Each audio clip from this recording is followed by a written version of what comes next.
Break के बाद आप सभी का स्वागत है आरोग्य में। मैं हूं आपके साथ ऋचा भाटी और हमारे साथ स्टूडियो में मौजूद हैं हरिद्वार कनखल के जाने माने वैद्य दीपक कुमार जी। वैद्य जी, बहुत सारे सवाल हैं, लेकिन अभी फ़िलहाल आपसे ये सवाल है कि ये जो हम आपको एक वीडियो दिखाने जा रहे हैं, इसमें आपके ही एक पेशेंट हैं और उन्होंने बताया किस तरह से वो आपके पास पहुँचे और किस तरह से आपने उनको ट्रीट किया, और आज कहीं ना कहीं उनकी जो बेटी है वो अपने आप को स्वस्थ महसूस करती है। तो उसके बारे में हम आपसे प्रश्न ज़रूर करेंगे। फिलहाल देखते हैं कौन है हमारे साथ स्क्रीन पर। जी, मैं अंजू त्यागी। मैं हरिद्वार अपनी बेटी समृद्धि त्यागी को दिखाने के लिए आई हूँ। वहाँ पे हमने उसको काफ़ी टाइम से पेट में प्रॉब्लम हो रही थी, जो हमने एलोपैथी डॉक्टर्स को उसका चेकअप कराया तो उन्होंने सीलिएक डिजीज़ के नाम से उसे डायग्नोस किया कि उसको सीलिएक डिजीज़ है। तो उसके बाद हमें किसी दोस्त ने हमें वैद्य दीपक कुमार जी के बारे में बताया, तो हम उसे यहाँ लेके आए। उसके यहाँ से ट्रीटमेंट शुरू करवाने के 2-3 महीने के बाद ही उसका TTG 132 से घटकर 23 रह गया, इससे हमें बहुत सेटिस्फेक्शन मिला। अंजू त्यागी जी जो मेरठ से हैं, अंजू त्यागी जी की जो बेटी हैं, उनको पेट से जुड़ी बहुत सारी प्रॉब्लम्स रहती थी और कुछ सीलिएक नाम की एक उन्होंने डिसीज़ बताई, जो डॉक्टर्स ने उन्हें बताया कि ये है आफ्टर रिपोर्ट्स, आफ्टर जो उन्होंने टेस्ट कराए। तो एक्चुअली ये बीमारी है क्या और इसका क्या इलाज है आयुर्वेद के पास? ऋचा जी, ये बीमारी आज से 15-20 साल पहले हमारे देश में बहुत यदा कदा देखी जाती थी, लेकिन बड़े दुख की बात है कि अब यह बीमारी हमारे यहाँ काफ़ी देखी जा रही है। इस बीमारी में बच्चों का डेवलपमेंट रुक जाता है, दांतों में जो कैलोमेल है, भारी परत है, वह क्षय होने लगती है, पेट में दर्द बहुत ज़्यादा होने लगता है।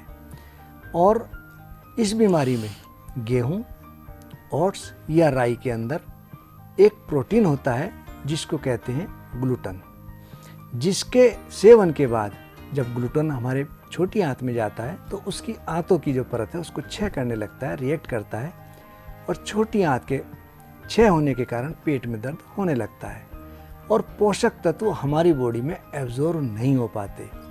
इस बीमारी के कारण बच्चों का विकास अक्सर रुक जाता है और लड़कियों में पीरियड संबंधी बहुत ज़्यादा दिक्कत हो जाती है, कई बार कंसीव तक नहीं होता। इसका एक टेस्ट है TTG जो इन्होंने करवाया था, और काफ़ी साल से ये इस बीमारी से बेचारी बच्ची ग्रसित थी। इसका TTG काफ़ी हाई लेवल में था।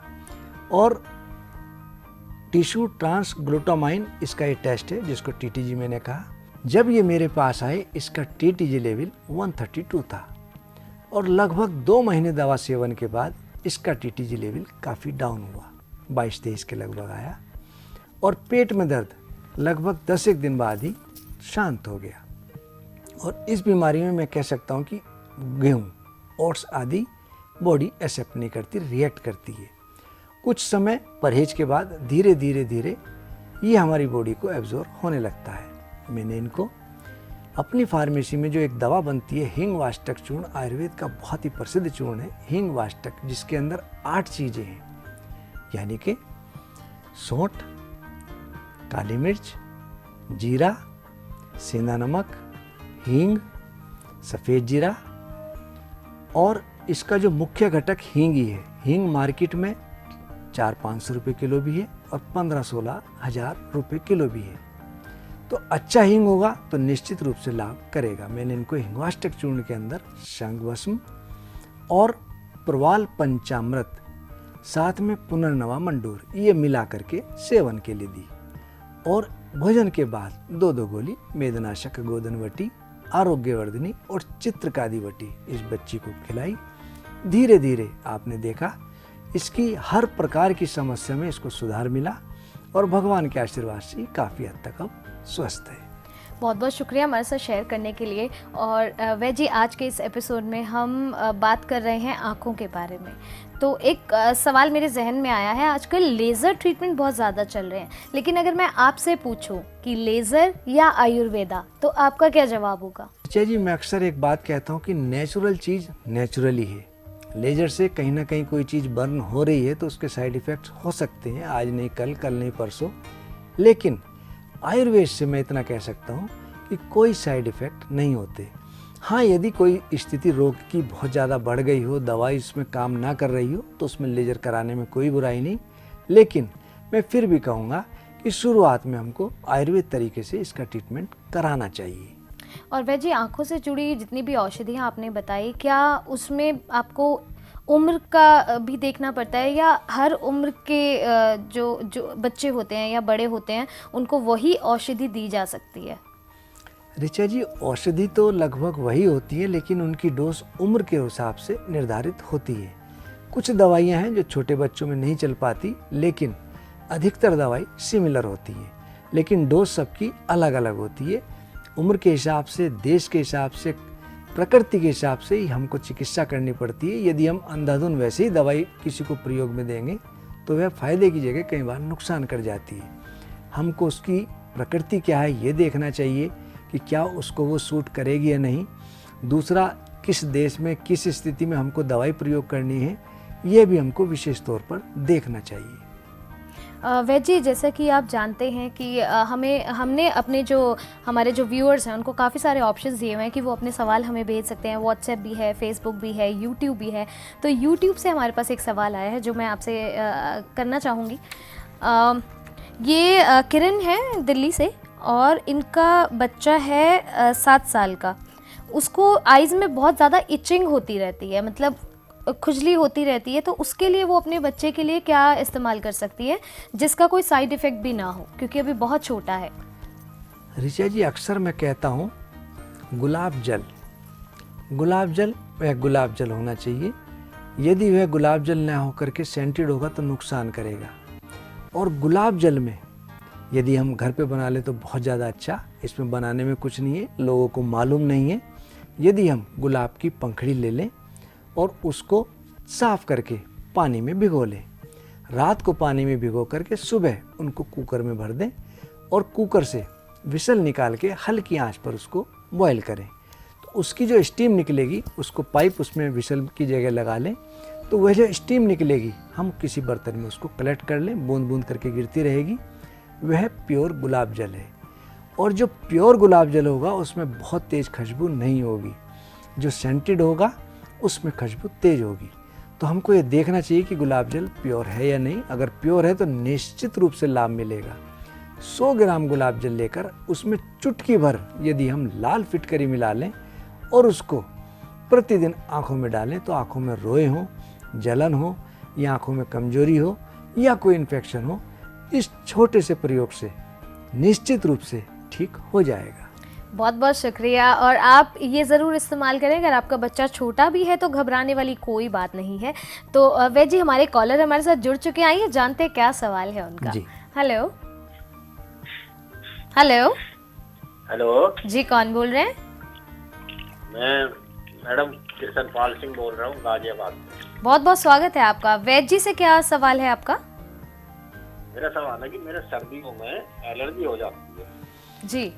किस टाइप की एलर्जी होती है? ये हल्के हल्के लाल लाल दाने निकलते हैं। अच्छा, छींक वगैरह तो नहीं आती ना?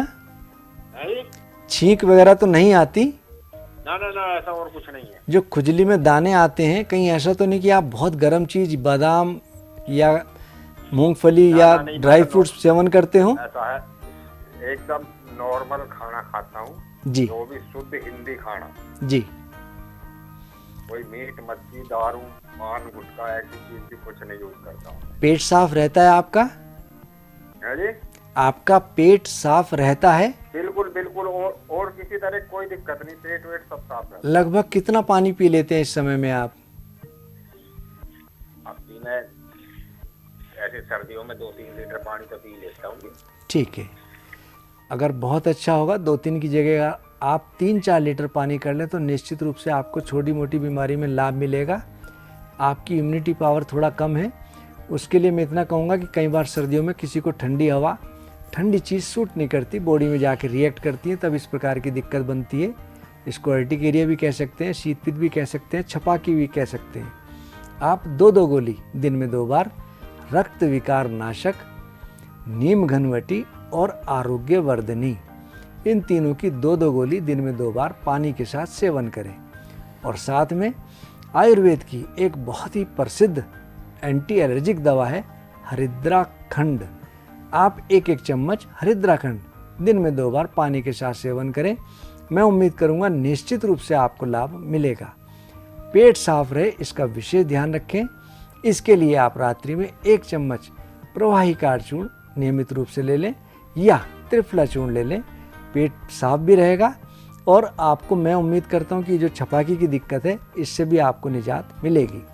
साथ ही साथ जैसे आपने कहा बहुत सात्विक हैं, लेकिन कुछ लोग मिर्च मसाले, खटाई, ड्राई फ्रूट्स या जंक फूड्स का सेवन करते हैं, वो उनको दिक्कत करती है। इन चीज़ों से आप विशेष रूप से बचें। और लाल मिर्च, बैंगन, गुड़, खटाई, इससे भी आप बचें, इनको सेवन ना करें। बहुत बहुत शुक्रिया वैद्य जी, इतनी अच्छी जानकारी आज आपने हमारे साथ और हमारे दर्शकों के साथ शेयर की। तो फिलहाल वक्त हो चला है हमारे जाने का, लेकिन जाने से पहले आपका चमत्कारी दोहा हो जाए। पीछे करतल मस लिए, भोजन कर कर धोए, हरे नेत्र गद नित किया, फेरू चक्षु पर सोए। यानी कि यदि हम भोजन के बाद हाथ धोकर वह गीले हाथ यदि हम अपनी आंखों पर मलें तो हमारी आंखों की ज्योति बढ़ती है और कमजोर होना रुकती है। इतनी छोटी सी और इतनी अच्छी टिप, मज़ा आ गया। वैद्य जी आपका बहुत बहुत शुक्रिया, आप हमारे स्टूडियो में आए और इतनी अच्छी जानकारी हमारे दर्शकों के साथ शेयर की। Thank you so much. तो दोस्तों, मुझे पूरे यकीन है आपको आज का एपिसोड ज़रूर पसंद आया होगा, लेकिन एक चीज़ ज़रूर सोच के देखिएगा कि अगर भगवान ने हमें आंखें ना दी होती तो कितनी बेरंग दुनिया होती।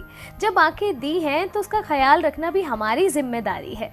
तो आज का एपिसोड ये सिर्फ और सिर्फ आपके लिए था, ताकि आप ये खूबसूरत दुनिया ऐसे ही देखते रहें। अपना ख्याल रखें, अपने परिवार वालों का ख्याल रखें। अगर आपको लगता है कुछ हमसे छूट गया है या आपकी आंखों से जुड़ी कोई और समस्या है जो हम आज शेयर नहीं कर पाए, तो आप इन नंबर्स पे कॉल कर सकते हैं जो लगातार आपकी टीवी स्क्रीन पर फ्लैश हो रहे हैं। आप अपने सवाल हमें सोशल मीडिया के ज़रिए भी भेज सकते हैं, व्हाट्सएप हो, फेसबुक हो या फिर यूट्यूब ही क्यों ना हो। आप हमारे जो भी एपिसोड होते हैं उसके नीचे अपना सवाल लिख के भेज सकते हैं। यूट्यूब सब्सक्राइब करना मत भूलिएगा, हमारा फेसबुक पेज ज्वाइन करना मत भूलिएगा, हमारा ट्विटर हैंडल, उसका भी डिटेल्स ठीक आपके सामने है। उसके अलावा अगर आप कोई औषधि ऑर्डर करना चाहते हैं तो आप हमारी ई-कॉमर्स साइट से औषधियाँ ऑर्डर कर सकते हैं, वो भी जिस तरह से आप कंफर्टेबल हो पेमेंट करने में, वो ऑप्शन भी आपको दिया गया है। तो है ना कितनी अच्छी बात। ये सारी डिटेल्स नोट डाउन कर लीजिए। फिलहाल वक्त हो चला है हमारे जाने का। आप अपना ख्याल रखिएगा। फिर से लौटेंगे कुछ और जानकारियों के साथ। तब तक के लिए नमस्कार।